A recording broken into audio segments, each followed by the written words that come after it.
Welcome, everyone. We're here today to talk about Chief Judges training and why this is important. And, first of all, thank you for accepting this role, or at least trying to find out some more information about this so that you might be a chief judge in the future. Now, I'm recording this particular presentation so that people can see this after the fact. The benefit of that is that you didn't have to be here today. The disadvantage is you don't get to ask your specific questions. I have a couple people here that will be asking questions as we go along, and hopefully they will cover some of what you were thinking as well. And hopefully the other material that I do have will touch on the pieces of information that you need to have so that you can be an effective chief judge. And with that, I'm going to actually share my screen. Give me a second here. Share. And we're going to go to here. Can you guys see that? Yes. Okay, very good. There's my happy smiling face. You do look very happy. I am happy. I'm a happy-go-lucky guy. Okay, so we have Chief Judges training here. I've also had other classes for judges training, ballot timer, let's see what else, Toastmaster, Zoom host. So I've had those other trainings as well. Some of those were recorded and will be out there on the website as well for those who would like to see those functions. So I'm going to go over, and this is just a general overview of what we're going to cover today. This is going to be a little bit more than an hour because there's a little bit more content here. Typically, these training sessions are about an hour in length. This should probably go a little bit less than an hour and a half. General information I'm going to give you on contests that we have coming up. And then I'm going to talk about the chief role, the chief judge's role, as it relates to each of these entities. The chief judge is I'll call it the glue that holds the contest together. And that's why it's important that you have a firm grasp on what it is that you need to do and how to handle situations as they may arise. I will try and cover the most typical type of situations that you may encounter, but it probably will not be every single thing under the sun because no one can think of everything that could possibly happen. But you'll have most of what you could possibly encounter, and even most of those are likely not to occur during your particular contest. So your interactions between the contestants, the Zoom host, and the Toastmaster, the judges themselves, the timer ballot counters, and then the contest sponsor. A contest sponsor is typically for an area contest is going to be the area director. For a division contest will be the division director. And at the annual conference that we have for the district, it will be the PQD, and the rest of the trio will be essentially sponsor. So in this particular year, I will be the contest sponsor for the district contest. Talk a little bit more about some training events coming up and then allow for Q&A. We also will be taking questions, since there's only a few of us here, during the actual session itself. And with that, we're going to talk about contestants. And I'm going to talk about what the requirements are for contestants and why is this important for the chief judge to know. Well, the chief judge needs to know that because they have to check the eligibility of the contestants to make sure that the contestants who are competing at the area level and beyond are in fact eligible to participate in that contest. If they were to advance on and they were not eligible, they would be disqualified at a later point when it is found that they were not eligible at any time during the contest. So if someone was not properly caught during the area contest, but then was found to be ineligible at the division level, they would still be disqualified. So you don't want that to happen, because the person who wins the area contest is going to be all excited about competing at division level and then finds out they're disqualified. That's kind of unnerving to them. Also, it may not give the person who is second a chance to properly prepare if they didn't know that they were in fact would have won. So with that said, for this particular year in 2024, we have two contests. We have the International Speech and Humor Speech Contest. Humor speech is open to all members that are in good standing. What does good standing mean? A good standing means that they are a paid up member for the current 6-month period themselves, and they are in a club that is also in good standing. And the club has to have at least 8 current paid up members. If they are short and the club only has 6, sorry, under Toastmaster rules, not my rule, but it's Toastmaster rules, they are ineligible to compete. Now, the international speech also requires that the member either have a DTM, previously, or that they have at least 2 levels completed in any one path. Now, that doesn't mean this is the, additive property of addition where you could say I got 1 level in this path and 1 level in that path. That doesn't work. You got to have 2 levels in a given path. You can have more than that. You can have 3 levels, 4 levels. That's fine. But you got to have at least 2 levels. Now, there is an exception to this. If the club is a newer club, in other words, less than a year, they will waive that requirement. And the reason for that is a recognition that the members really haven't had a chance to actually achieve those 2 levels. So they're going to give you a little bit of time to do that. And so they will waive that requirement if you're a club that's only been in existence for, say, 4 or 5 months. Now, who is also excluded from being a contestant? If you are a current DEC member, if you're an area director, division director, trio member, if you are a different officer, such as the finance manager, the PRM, there's a couple others, that you are not allowed to participate because you're operating at the district level. Also, if you're beyond that, if you're at the regional or above at Toastmasters International, you are not eligible to participate either. In addition, those who are planning on running for elective office, so D30 and above is regional, if you're going to be running for that, or for the board for TI, you cannot run as a contestant. You can't be a contestant. Prior national winners of the national speech contest, in other words, you are the world champion of public speaking from 2 or 3 years ago, you can't compete. This one is because they figure you've been there, you've done that, you're already at a caliber that, you're going to blow everybody else out of the water anyway.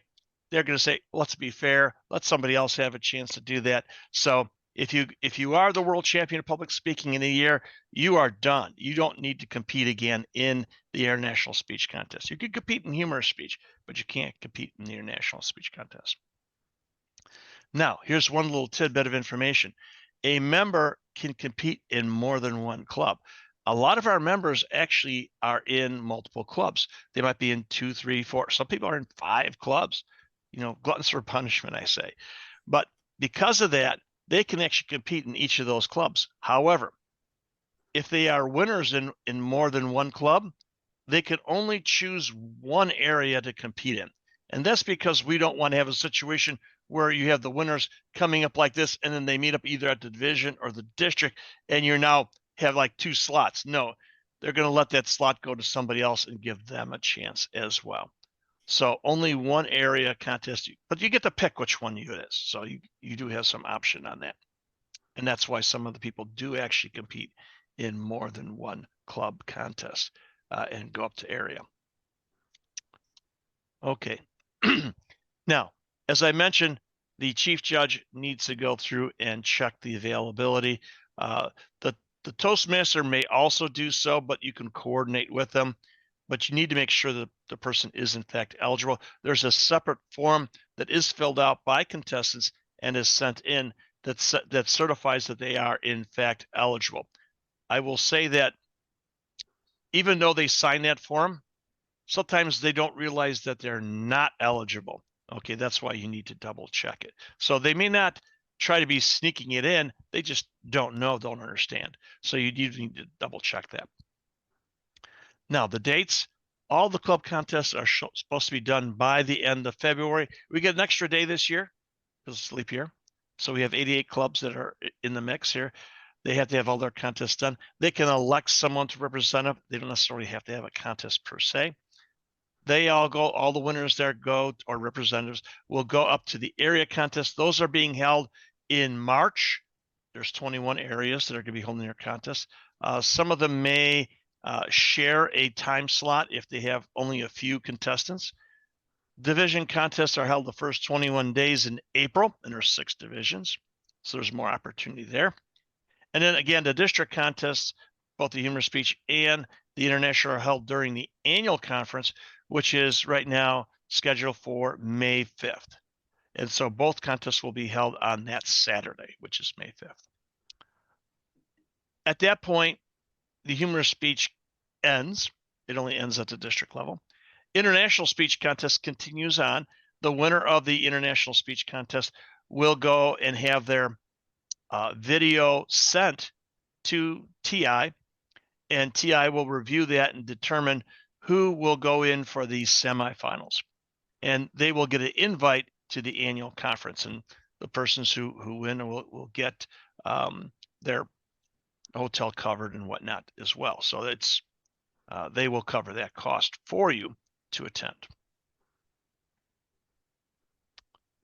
Okay, so here's the interactions now between you as chief judge and the various participants. You as chief judge are responsible for obtaining the judges, including the tiebreaker judge. You are also responsible for getting the timers and for getting the ballot counters. Now, those are people that you're directly responsible for. The other people, the Zoom host and Toastmaster, those are being arranged by the contest sponsor, but you have interactions with them. And so what I've arranged this for, rather than chronological order, is I've arranged this in order of how you interact with each group of people. So Zoom host and the Toastmaster. What you need to do is, as a chief judge, you need to come in early, preferably about a half hour or so. There may be instances where you may have to come earlier than that if you were unable to have your pre-briefing done earlier. You may need to go and have some of your people, your judges, whatnot, start in at like 45 minutes earlier so that you can give them the proper instructions. You might need a little bit more time. The reason for that is you don't want to hold up the start time of the actual contest itself because you're giving briefing instructions to the functionaries. So you're going to come early. You're going to check in with the Zoom host, get co-host rights. This is important, okay? The reason is that when they shut off the ability for people to speak or turn on their video, only the Zoom host and co-host have the ability to turn that back on. Also, co-hosts have the ability to send private messages to other people who have the ability to respond. And that means only the Zoom host and the co-host. So the Zoom host will have it, obviously will have that right. Their co-host that they have actually helping them with letting people in will have that right. You as chief judge need that right, and the Toastmaster needs that right as well. So make sure you get the co-host right. You are going to conduct your final briefing. There's a preliminary briefing too. We'll get to that in a moment. You're going to conduct your final briefing, and you're going to have the Zoom host set up a breakout room for you to have the functionary meeting. So when you first get in, you're going to make sure that the Zoom host will know that they have to set up these breakout rooms. There's 2 breakout rooms that get set up. There's one for the contestants, and then there's one for the functionaries. They will set them up both at the same time. They will send the contestants to their breakout room first, okay? The reason is so that they go off and they don't see who's going to disappear when all the functionaries go, because the idea is that judges are supposed to be kept confidential. Toastmaster is going to read the contest script. When they're getting to the point where the last contestant finishes, the Toastmaster will ask for silence until all ballots are collected. Now, they're going to be told, the Toastmaster, that they're not to continue to say, Chief Judge, do you have all the ballots yet? Do you have the ballots yet? It's like, are we there yet? No. It's supposed to be quiet during that time. When you actually have all the ballots collected, you will let them know, and they're going to be told that. The Zoom host is going to set up the breakout room also later on for ballot counting while that are waiting. So there's 2 breakout rooms that you're going to be looking for, one at the very beginning and one after you've collected all the ballots. And then you and your ballot counters will go into that room and you will compare notes. We'll get to the ballot counter function in a little bit. When all the ballots are collected, you're supposed to say, Mr. Toastmaster or Madam Toastmaster as applicable, all the ballots have been collected. That's what the Toastmaster is waiting to hear. And once they do that, the Zoom host is going to open up that breakout room for you and the ballot counters to go into. You go off into that room, and at that point, then they're going to either have messages from the trio or they're going to have the actual contestant interviews. And typically on the first set, we're going to do the humorous speech. They're going to go and they're going to have the trio speak on upcoming events and maybe a short break. And then when you come back, they're going to do the international speech contest, and then they're going to do the interviews for both contests at that time. So you're going to end up going into this separate room called the ballot counting room or chief judge room, whatever Zoom host calls it. You're going to do that twice, once after each contest. After all the results have been confirmed between you and the ballot counters, you're going to email to the contest sponsor and you're going to send with the results, and then you're going to send a message in private chat to the Toastmaster that the results are in and that the contest sponsor is prepping the certificates. Now, Lupita, you are a contest sponsor for one of the areas. So you have the bit of time in between where the chief judge is going to give you the results. You pop in the names of first, second, and third place. You confirm that, and then you're ready to go for when the Toastmaster turns it over. When the Toastmaster receives that information from the chief judge, they don't immediately stop their interviewing process. What they do is they know that that's the time to start wrapping it up. They need to give the contest sponsor a minute or two to make sure that they've got all the information in certificates and are ready to announce the results. You don't want to rush them. Otherwise, they end the interviews right away, and then now there's awkward silence. Well, people are like, you have to go and start dancing, so to speak, talking about other things, other events coming up, etc., because they're trying to buy time until the results are ready to be presented. So again, that's something a Toastmaster will know. And you can have the conversations back and forth with the Zoom host and the Toastmaster, make sure everybody's on the same page. That's usually the best overall, is to have everybody on the same page so that it operates very smoothly, very seamlessly. And then what happens is everybody says, wow, that was a great contest. This isn't that hard to do. Well, there's all this behind the scenes stuff that you as a chief judge have been working out. And because you're good at it and you're knowledgeable, it will look easy. That's what we're striving for, is to make it look easy, even though there's a lot involved. Okay, judges. Again, as I mentioned before, you are as a chief judge, you are responsible for getting the judges. If you have trouble getting judges, you can reach out to your contest sponsor to help you with that. So you're not alone, but you do need to actually start the process of getting it. That is why we always ask that the chief judge be named, hopefully at least 2 weeks prior to the actual event, to give them time to do that. When the chief judge is put in a position where they're taking it last moment, well, then that makes it difficult for them to find the people, because they have to find people whose schedules will allow, et cetera, et cetera. And in that case, feel free to go back and ask the contest sponsor, since they arranged for you late, to go and help get those people for you. So this is not something that you have to be on your own, but you should make a good effort in trying to get the chief judges and all your other functionaries in place, so that 1 week beforehand, you've got all your people ready to go. And then life is a lot smoother for you as a chief judge. You're not scrambling last minute trying to find people. Now, how many judges do you need? Well, and actually, I'll have to double check this. I think this is a typo. I believe that it's actually 5 judges are required for area and division contests. I will double check that. And then 7 for district contests. In addition, there is 1 tiebreaker judge. Now, the tiebreaker judge is a separate special case. Only you as the chief judge know this.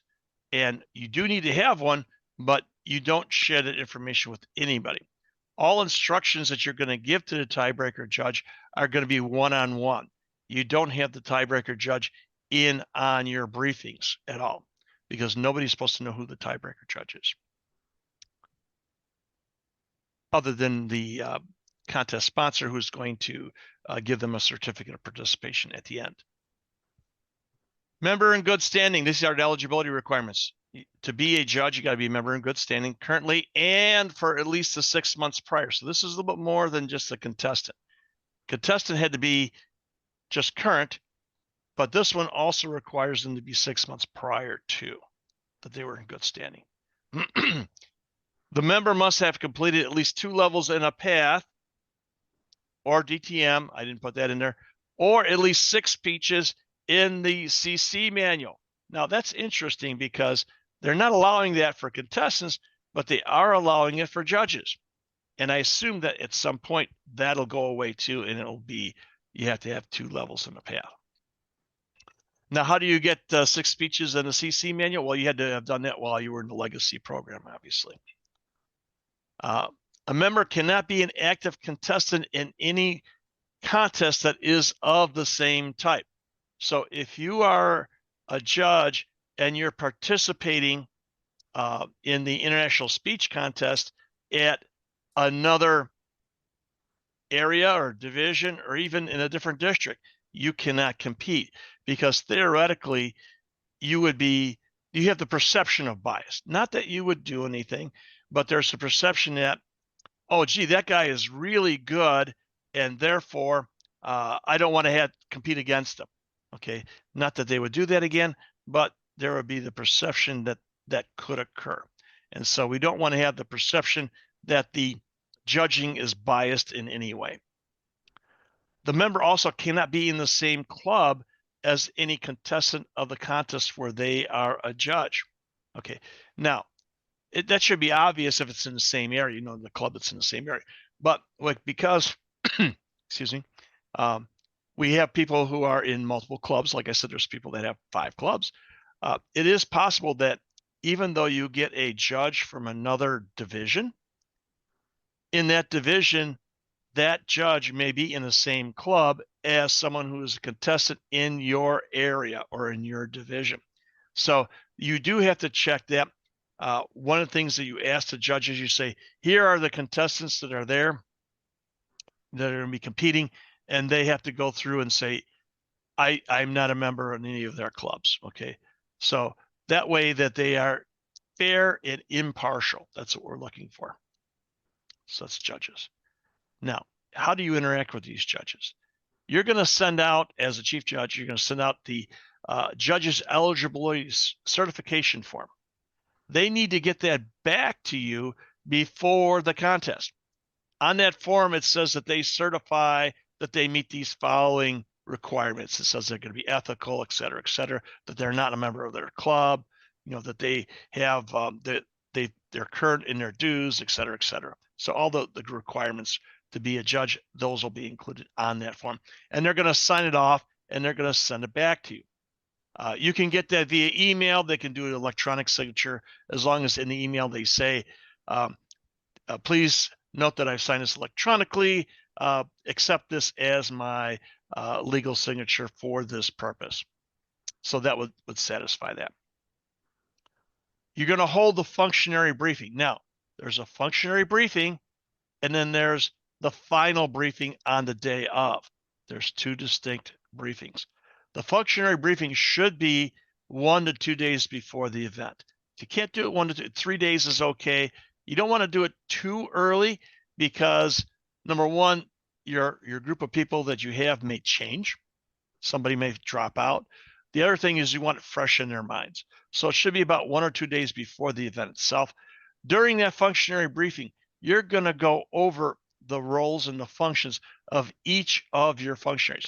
You're going to tell the timers and ballot counters what they need to do, what they need to look out for. And we're going to get into those in just a little bit. You're going to tell the judges, here are things that you need to look out for when you are actually judging. And I'm going to get into that in the next slide or so. The tiebreaker judge, as I mentioned before, does not attend the briefing. You get separate one-on-one instructions from you as a chief judge separately. So they're totally anonymous until like after the contest is over, and then you give that person a certificate of participation. Or if they don't want it, they could tell you they don't want it. They already have enough that are on their wall as wallpaper, so they don't need any more of those. And in which case you don't have to send it over to the contest sponsor. Judges should remain anonymous to the maximum extent practical. Okay. It is obviously some people are going to know who the judges are. You know who the judges are as chief judge, of course. Your ballot counters are going to know because they're going to be receiving those names in, and they're going to get the ballots from each of those judges. So they're going to know, of course.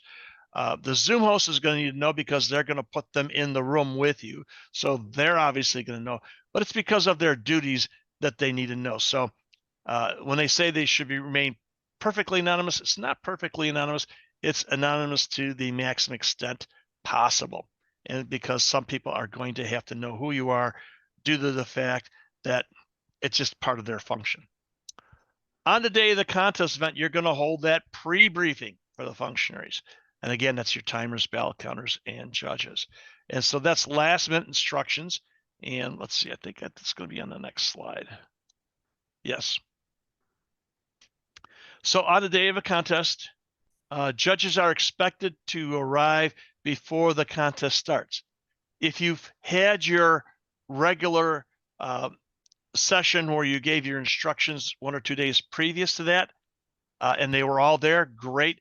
They only need to get there about a half hour or so before the contest start to get the last minute instructions. And we'll talk about that in a second.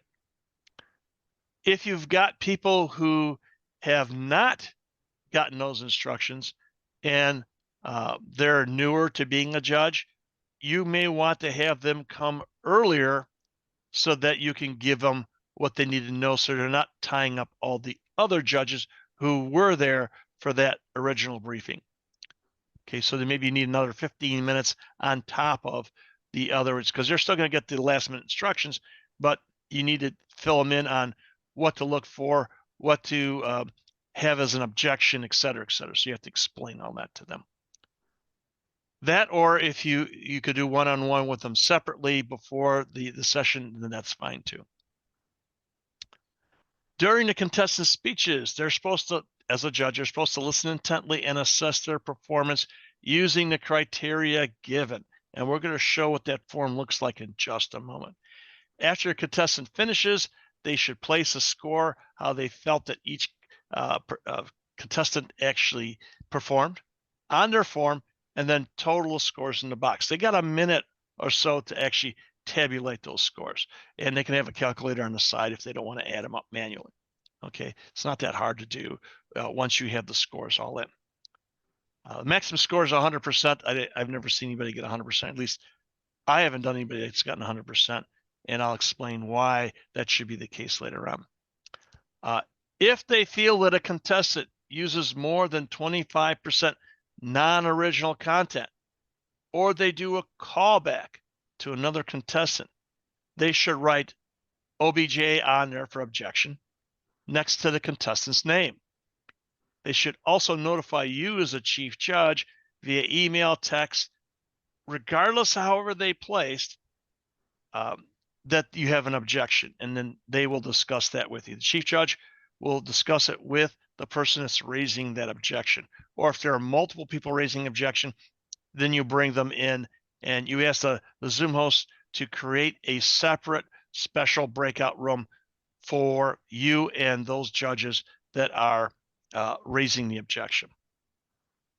Now, even if they feel there's an objection, they should still score that contestant as normal. Why? Because the objection may not be upheld, and you don't want that to throw off what would otherwise be a good speech. Someone may have a perfect speech, but because they met, either they didn't have original content or they did a callback, it places it in question, but you should still score it for the value of the speech itself.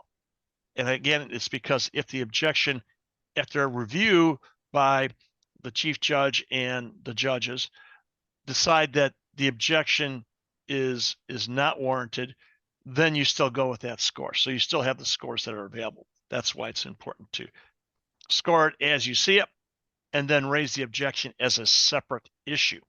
And you need to explain that to your judges during your briefing that you're going to have 1 to 2 days beforehand. So this is what the judges form looks like. And if you wish, we can bring it, we can blow it up a little bit later on, and you can look at the actual categories. Okay, this is the official form that is designated by Toastmasters International. This is for the International Speech Contest. There's one that looks a little bit different for a humorous speech. They rank these categories a little bit differently for that one. So they should be familiar with both forms. Now,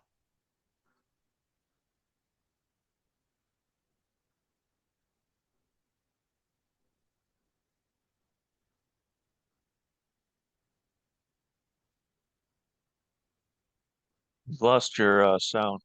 You're locked up. Well, in that case, I'm going to take a quick break. Yeah, okay.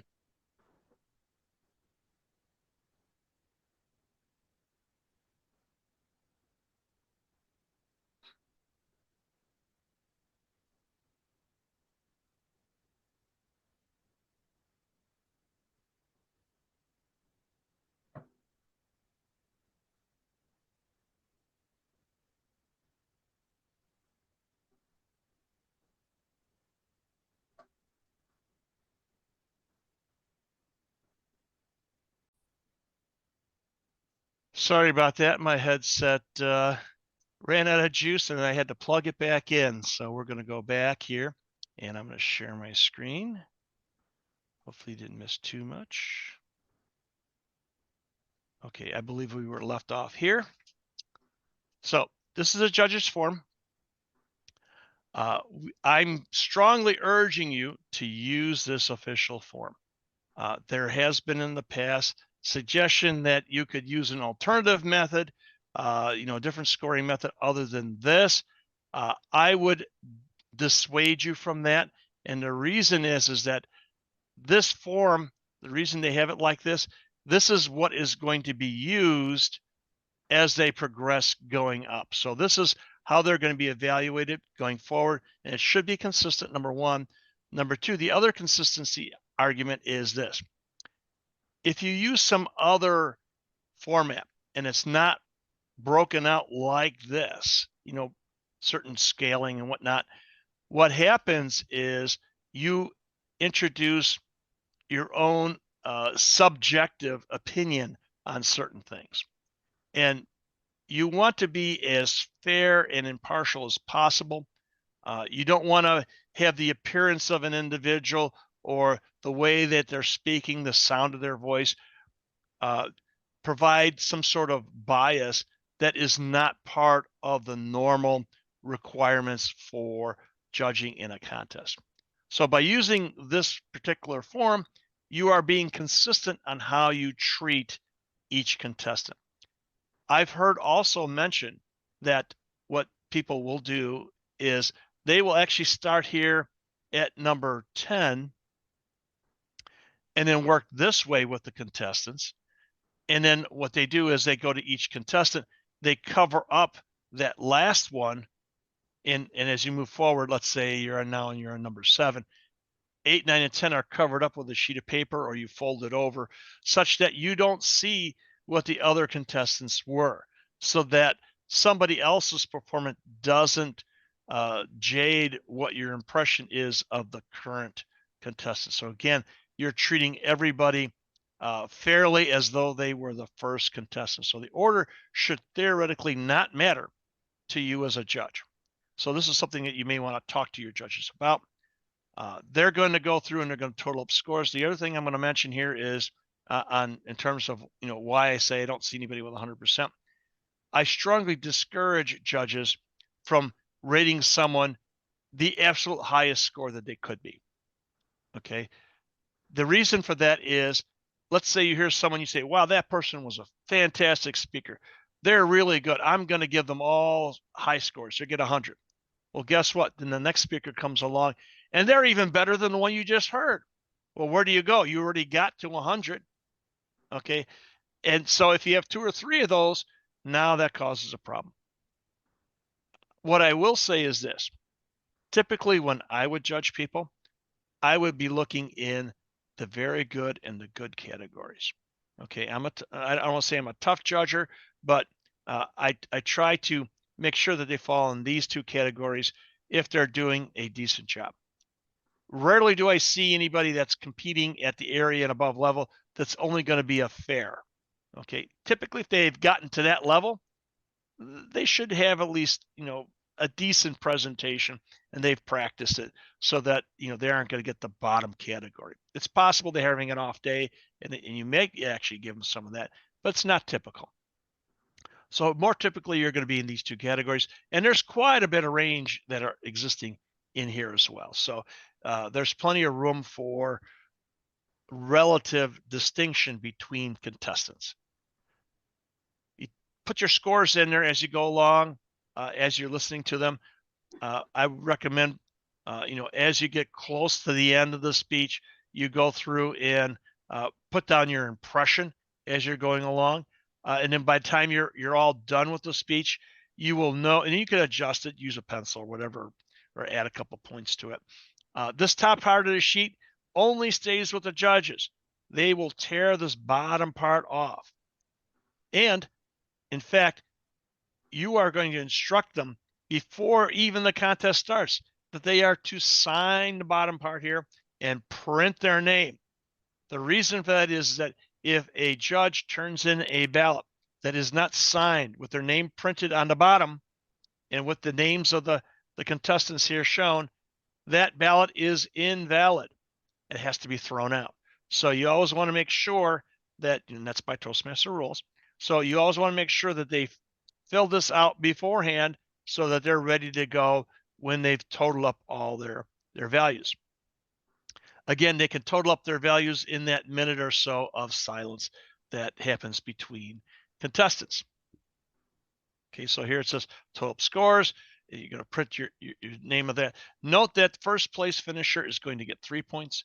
Second place is going to get 2, and third place is going to get 1. And the ballot counters will total those up separately. You're going to return just the bottom part. Don't need the top part. You throw that away, shred it or whatever you want to do. But that's gone. Nobody else needs to see that once you're done with it. You send this over to the chief, or they send it over to you as chief judge, and to the ballot counters. One of the things that, as part of your instructions on the day of, is that you're going to send them an email with your name and the 2 or 3 ballot counters as applicable on there so that they know where to send their ballots. They either could scan them in, or if you prefer, you can have them take a picture on their phones and send them to you that way. But you need to receive all the ballots. The ballot counters need to receive all the ballots and the chief judge before you can tell the Toastmaster that you've got all your ballots in and that they can proceed with the contest. Okay, it's not going.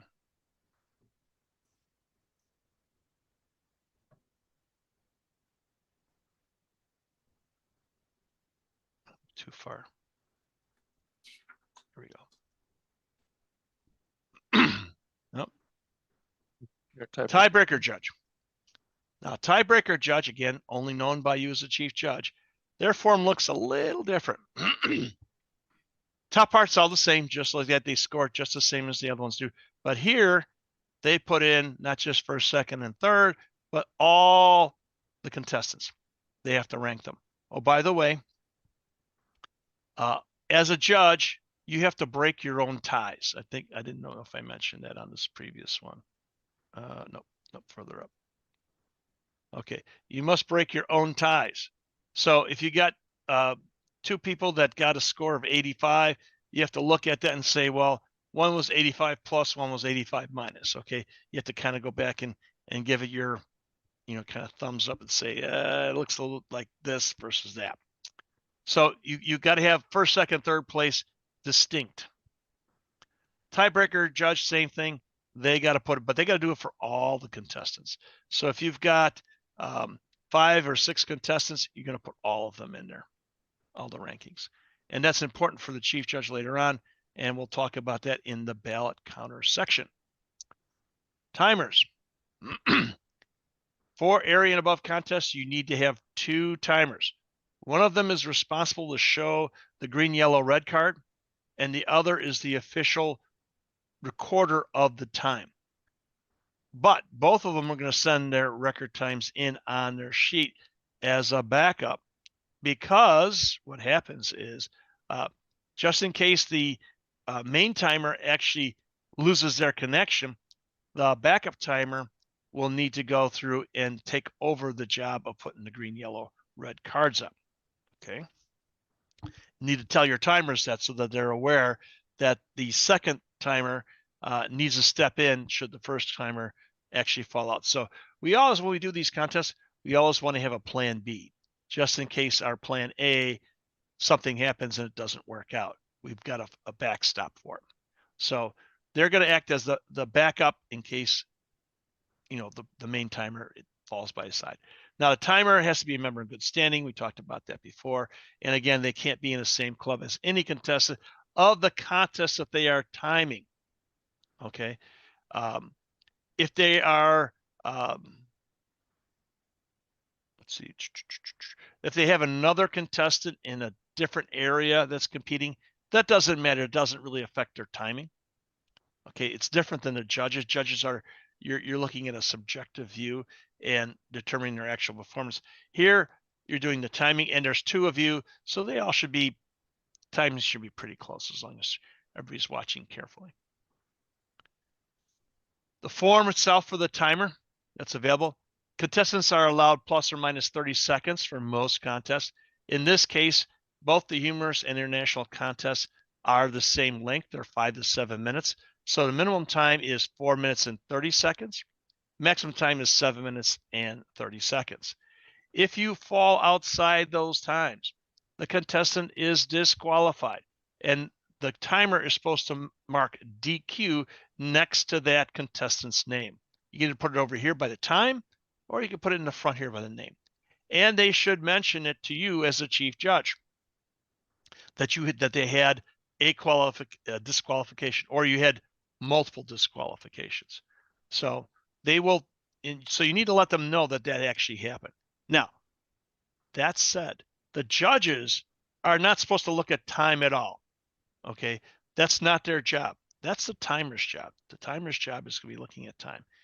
The chief judge will get that, and if there's a technical issue, then they will advise you, as the chief judge, are going to advise the timer whether they should add time or restart is appropriate. Now, this is the what if type scenarios. What if this happens? What if that happens? So let's talk about that a little bit. You have a contestant, they're going into their speech, bam, all of a sudden, 30 seconds into their speech, they lose their connection. Well, you have to get the contestant back in, Typically, if it's early in the presentation, what the chief judge, you as a chief judge, will determine is I will let them start over from the beginning. So at that point, the timer doesn't record that time. They will reset the clock, and you will start over again. It's a little bit of a disadvantage to the contestant because they're going to be a little frazzled because they lost their connection and everything else. You give them, you as chief judge, make sure that they're settled down, that they're ready to go. And if they're ready to go, you instruct a timer to restart the clock, et cetera, et cetera. Now, if it happens near the end of the presentation, what you as a chief judge will direct a timer to do is they'll say, timer, stop the clock here, add 30 seconds, say, or whatever is appropriate for the time that they lost, or 15 seconds if it was just a quick break, and they can start over again where they left off. Now, the reason you give them a little bit extra time is because when they leave off at a certain point, they won't exactly remember exactly where they left off. They probably will have to start back a little bit and repeat some of that material over again. So this gives them a little bit of time. So in that case, you haven't cleared the time. You still have your time. You just stop the clock. You can then restart the clock again at that point. But what you'll do is instead of having 7 minutes and 30 seconds, if they added 30 seconds to it, then it becomes 8 minutes, and that's allowed. At that point, you should put like a little asterisk in the corner here, and then write down on the bottom, say, additional time was granted by the chief judge of 30 seconds, or whatever the appropriate time would be. And the reason, again, for 30 seconds is, let's say it freezes up, or their sound goes out. Like when I was doing my presentation here, the sound went out. So what you'll do is you don't actually stop it immediately. You may not recognize that they were talking for 10, 15 seconds, or that froze for 10 or 15 seconds. So that's why you would give maybe a half a minute in that case. This is your judgment. The chief judge has the right to make that call. So it's important that you understand that piece, and that you are trying to be fair to that person and also to the other contestants. You don't want to give them too much time to make up for that, but you want to give them enough time to make up for what was locked out or frozen, and give them a chance to maybe restart a few seconds earlier. So, maybe 5 or 10 seconds earlier or 15 seconds earlier in their talk, plus whatever time they got blocked out, if the clock was still running during that time. If the timer tells you, when I saw them froze, I immediately locked them, I immediately stopped the clock, well, then you don't have to give as much time. So again, it's a gut call. This is something where you have to make a judgment call here as to how much time you would allow in a situation where there's a technical glitch. Okay. Any questions on that? I know that sometimes is an area where people have concerns, or it's not clear. So are there any questions on that? So just so I can go over, so to reiterate that way, what I'm saying didn't come out right, is so this is for only technical issues, and if I'm right, the judgment call would be on the chief judge, correct? That is correct. And on that, in that aspect, then they're the ones that have to make the gut call whether to provide the 15 or the 30 seconds. Yes, and then so you as chief judge will instruct timing. You'll say something like, timer, please allow an additional 15 seconds. Please allow additional 30 seconds, whatever the time that you feel is appropriate to the contestant's time for the purposes of qualification. And then we also determine where they can restart. Yeah, well, you'll have that conversation when they come back to say, please restart at, this point. Okay. And you allow them to kind of gather, because it's going to be kind of shocking to them too, because they're coming in, they're in the flow of the speech, and all of a sudden, boom, something happens. And now you got to like get your mindset in, okay, I said this, and this. And so you say, are you ready? You got to make sure the contestant is ready, and they'll say, give me a second. And they'll probably think about it.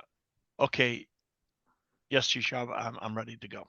And then, so at that point, you could say, go. Or if they start talking again, then you know that they should start the time. Okay. Good question, though. Ballot counters.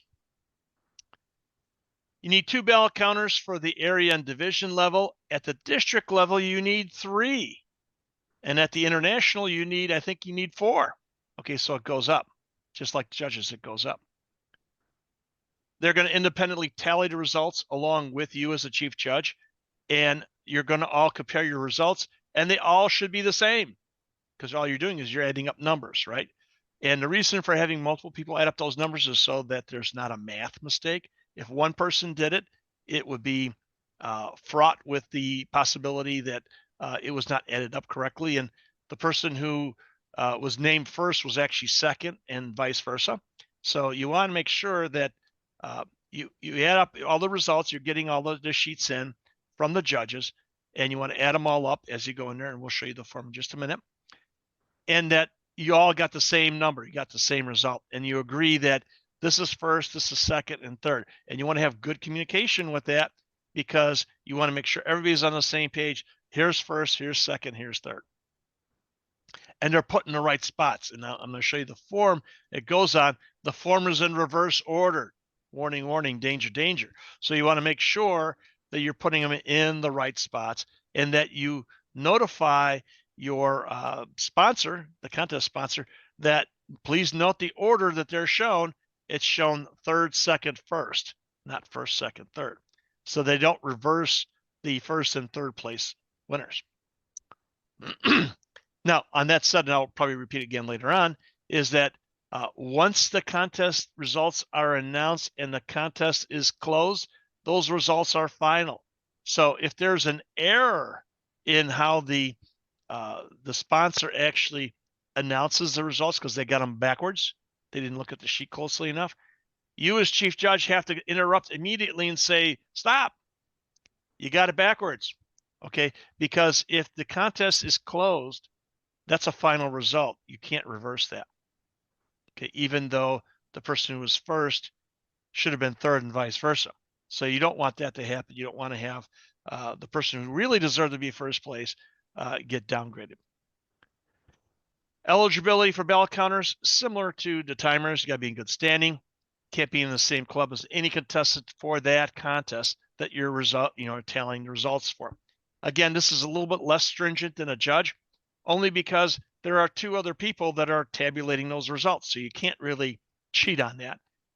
But you don't want it to be, the appearance of bias. Again, if you're from the same club, someone might say, hey, that person didn't tally it correctly, even though that wouldn't be an issue because there's two other people there. Here's the tally sheet. This is what it looks like. And we could bring up the other one if you can't see this quite here. Name of the contestants go across the top. Name of the judges go on the bottom. You as a ballot counter, you could tell this to the ballot counters, you as the ballot counter, you will know the contestants beforehand. You can write those in on your sheet. You will know the judges beforehand because the ballot counters know who the judges are here. They're going to get those sheets anyway. You might as well get the names of the judges when they are in that final briefing 30 minutes prior to. They get the names of all the judges down. Boom. You're going to collect the ballots that come in. You're going to write the names of judges on the left, as I mentioned, contestants across the top. Okay. Scoring is done like this. The first place winner on each of the judges' sheets gets 3 points, second place 2, and third place is 1 point. Okay. And I'll explain why this is done this way before it. Now, ballot counters are not to worry about what the timing is or the disqualification. That's not their job. Okay. Everybody's got a job to do. Okay. They're only concerned about tabulating the results. Now, the chief judge may tell them that we had disqualifications, but that does not matter in terms of ordering. Okay. Everybody gets ordered regardless of whether they got disqualified for time or for some other purpose, such as a callback, etc. And remind me later on to describe what a callback is, because you're going to need to tell that to the chief judge. I forgot to mention that during that section of it. Okay, why do we have 3-2-1 like this? Well, Toastmasters Internationals found that this is a way to be more consistent in how evaluations are done. And let me give an example. Let's say you have 5 contestants in a particular contest, and you have a contestant, we'll call him Sam. Sam goes and gets 2 first place finishes and 3 third place finishes. So he gets a total of 2 times 3 is 6, and then 3 additional points, that's 9. He gets 9 points. Okay. Now the second person on the list, let's call her Sally. Sally goes and gets no first place finishes, but she gets all second place finishes. Sally wins. Why? Because 2 times 5 is 10. 10 is actually greater than 9.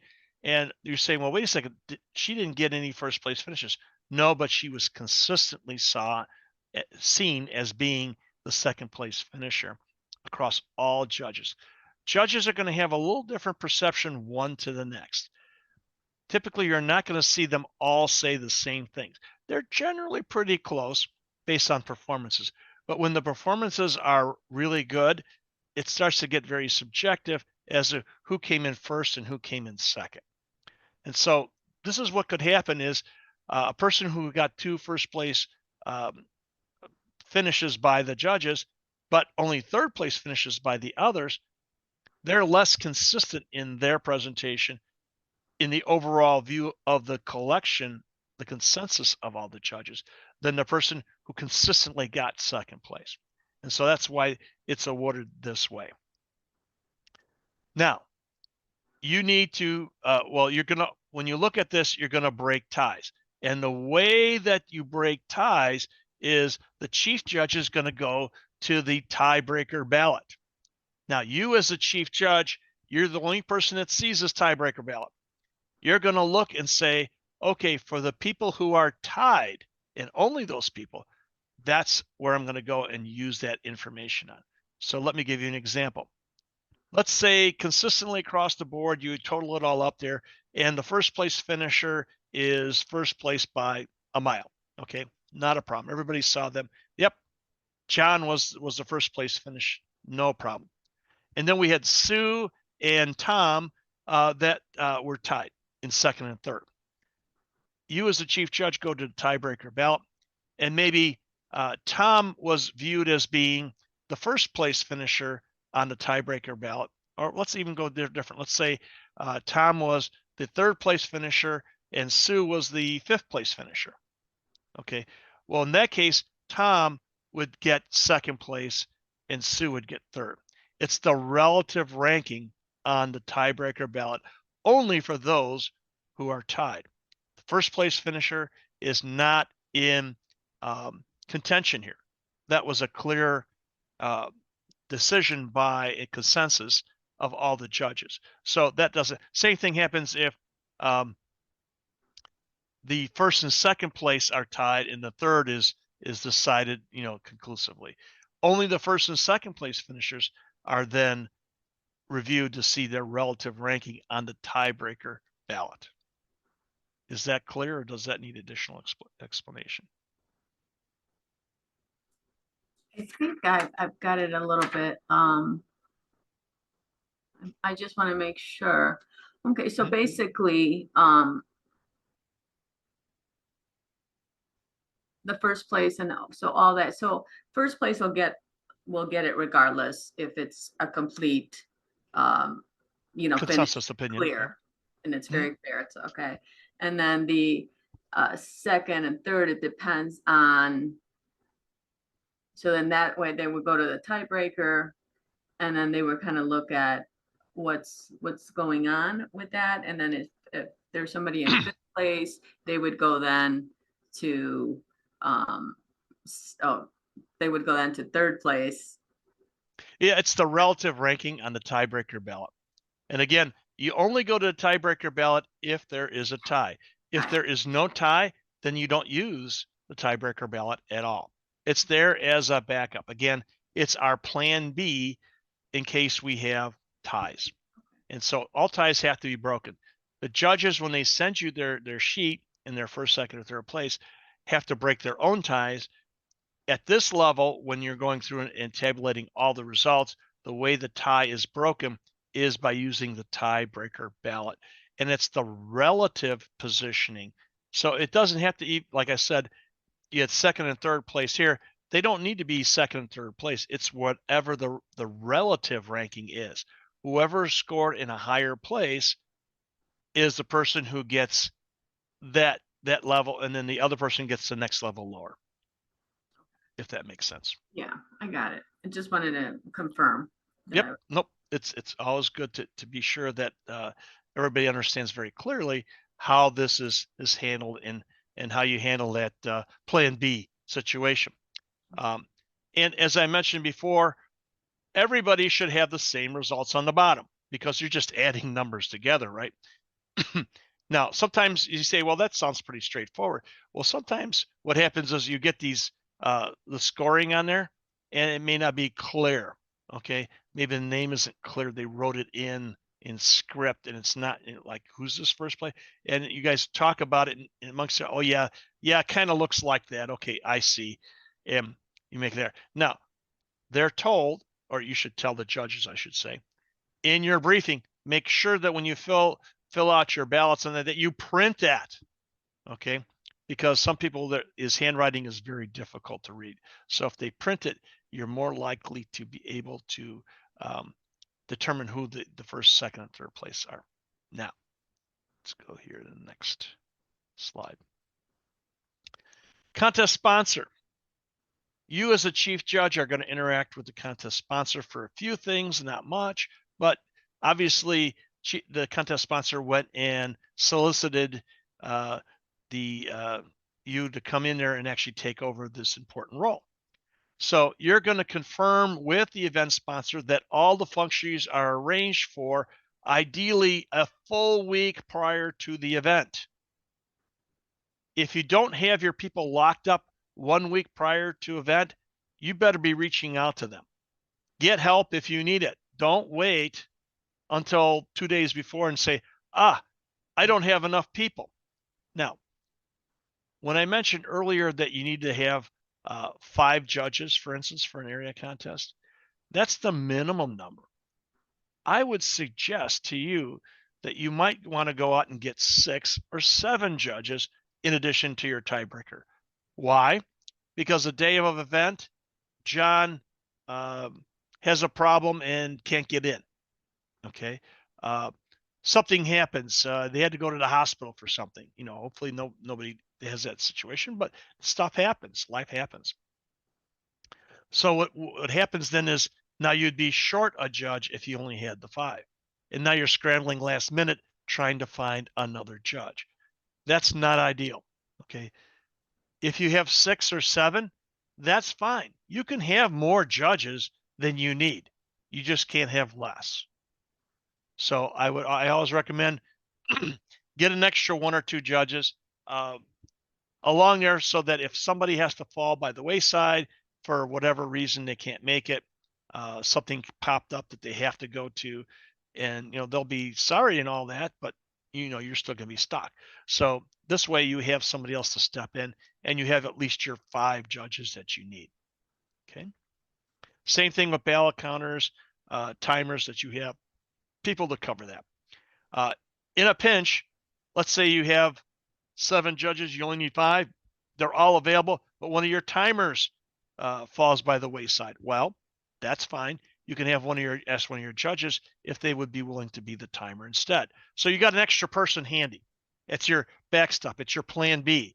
Again, we always want to have a plan B so that we can handle any situation that arises. The sponsors should prepare all the certificates of participation. That's a separate little form that everybody gets whenever they participate in an event like this. They did that for all the functionaries. They could do that even beforehand because, they'll have all the names and whatnot. The only one they may not have is the tiebreaker judge, and then it's up to you and the tiebreaker whether or not they want to receive a certificate of participation. They probably say, nah, that's fine. I don't care. I got 20 of them at home. I don't need another one. But you could also pre-stage, or the contest sponsor should be able to pre-stage the first, second, and third place certificates as applicable. If you only have 2 contestants in a contest, you don't need a third place certificate, right? By definition, you only have 2 places. So you prepare those. In other words, by preparing it, you're going to put in your name. There's a section for that on the certificate itself. It says first place for, and you're going to put in the name of the contest. It'll say humorous speech contest for area A2. I'm making up. Okay, it's whatever area number it is. and then you'll have your name as the person who's presenting it, and then you're going to leave blank the name of the winner. That way, that certificate is already, all you got to do is slap in the name of the winner once you get the result. And so that'll be fairly quick. And then you can have that available and queued up so that you can present that to the winner as you're going along. And you're going to present them in the order of third, second, and first, in that order. The contest sponsor is you, as the chief judge, are going to email the results to the contest sponsor, and you're going to use the form that's on the next slide. I'll show you that in a second. After you send it, after you send to the sponsor, and you text the sponsor, letting them know that the email was sent, and by private chat, you can go in the contest, since you are a co-host, and the sponsor should also be a co-host. They should be able to receive that message saying, okay, I have the results, go look in your email. And then that person should say, okay, got it. Okay. If you don't have the ability to give them a private chat, make sure that you call them on their phone so that they know, because you send them out the email, you say, okay, great, I'm done. Well, the sponsor may not know that they got that email. Okay. And if they don't know, they're not working on it and they're not finishing the result. In addition, on the Toastmaster will, did I have a Toastmaster? I thought I had a Toastmaster slide. Oh, it was earlier. The Toastmaster will also get a message from the sponsor saying, I have sent the results to the chief judge will say, I send the results to the sponsor. Once the sponsor has all the results put in the certificates, then they will let them know that they are ready for the result. Now, why the two separate messages? One, the first one from you as a chief judge to the Toastmaster will let them know that things are wrapping up. So if they're in their interviews, and you don't know this because you're in a separate side room, you don't know where they are in terms of the interviews. They're asking questions of these people.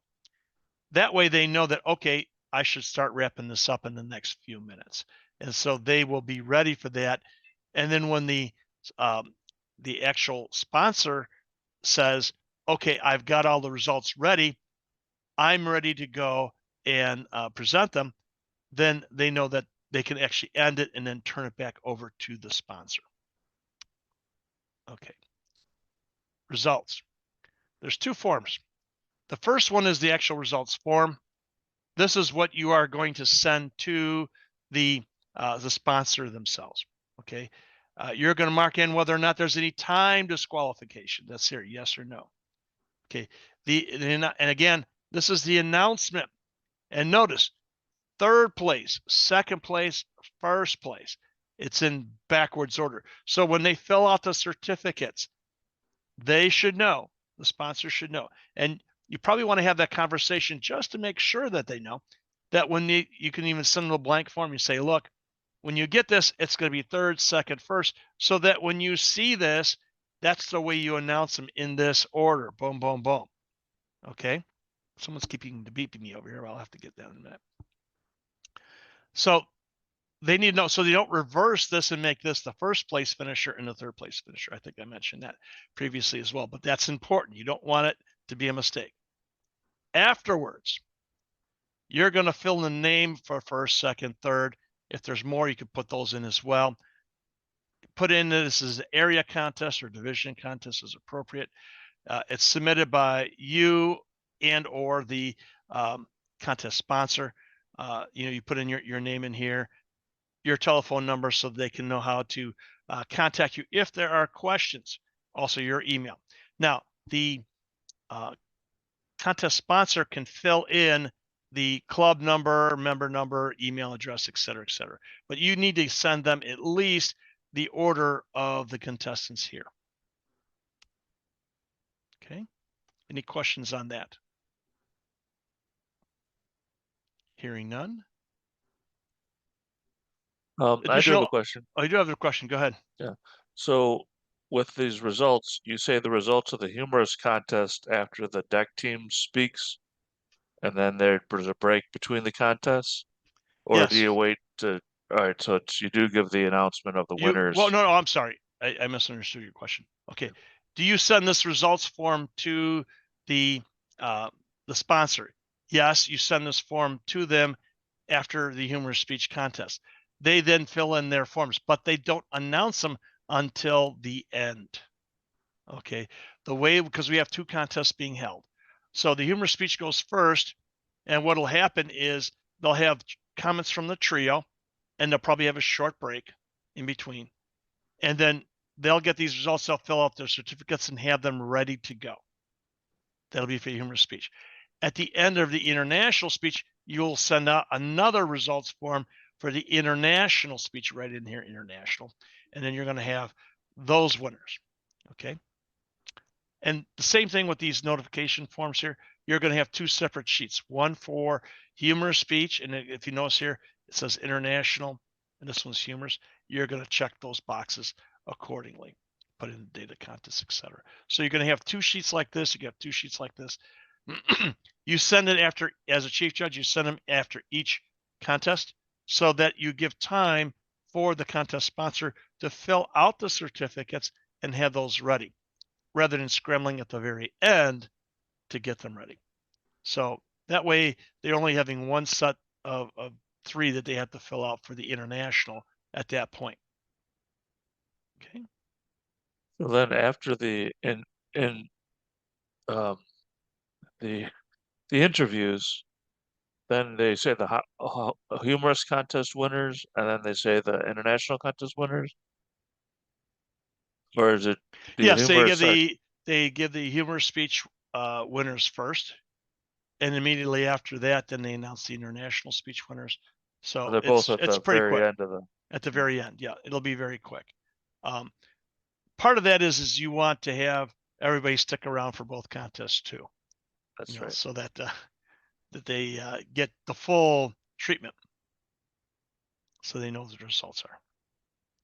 Upcoming training, we have Geek Squad training tentatively scheduled for next Saturday, the 24th at 9 o'clock. I'm still confirming with the people that are holding that, so that might change. Special session on humorous speech. Marty Jalove, he gave that session previously, and he's going to give it again during the makeup training on Wednesday, the 28th. And he gave it earlier in January for the clubs to have that, and they can incorporate that. This is unfortunately at the end, but his schedule was such that he couldn't do it beforehand. So we're going to have him do it again. Club contest will be over pretty much by that time, but those who are winners at the club level could still benefit by this session, because they can then tweak their humorous speech a little bit to pick up some of the elements that he's going to suggest here. So it's a good thing to have for people who are actually competing at the humorous speech contest level to get some pointers on how to polish up their speech a little bit. So I highly encourage that. At that point, I'm going to open this up for additional Q&A that you might have jotted down during the session. At this point, it seems like I have what I need to know as a chief judge. Great. Let's hope. And so for our audience that is viewing this after the fact, hopefully I've answered some of your questions as well during this session. If you have additional questions that are not answered, please reach out to me and I will try to get those answered for you, preferably before you actually hold your contest as a chief judge. So with that, I'm going to turn off the recording here and have a good day.